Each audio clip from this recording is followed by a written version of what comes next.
Tentoi të më përdhunonte, jepet masa e sigurisë për Taylor Tivarin, vrau 51 vjeçarin në Durrës. Taylor Tivari, 24 vjeçari, i akuzuar për vrasjen makabre të 51 vjeçarit Valbon alias Marko Beqiraj, është paraqitur këtë të premte në gjykatën e Durrësit për t'u njohur me masën e sigurisë.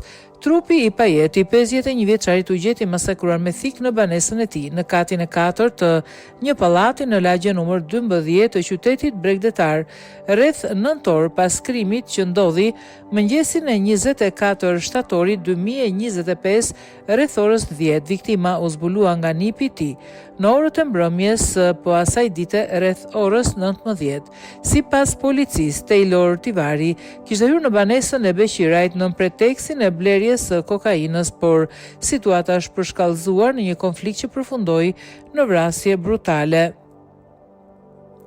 Gjatë komunikimit dhe qëndrimit, 24 vjeçari dyshohet se për motive të dobta është konfliktuar me 51 vjeçarin dhe ka goditur me thik në pjesë të ndryshme të trupit, duke i shkaktuar vdekjen e menjëhershme, thuhet në njoftimin e policisë të Durrësit. Pas krimit, autori dyshuar është ndihmuar për të larguar nga vendi i ngjarjes nga një person tjetër, 27 vjeçari me inicialet XD, i cili e ka transportuar me një taksi në banesën e tij.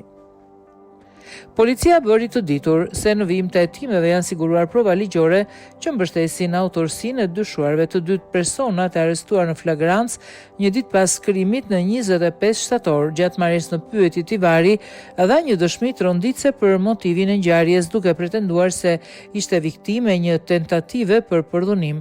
Me 51 vjeçarin njiheshim ishim miq, më thirrin banesën e tij dhe shkova për të pirë një gotë birë. Pas bisedës ai tentoi të më përdhunonte.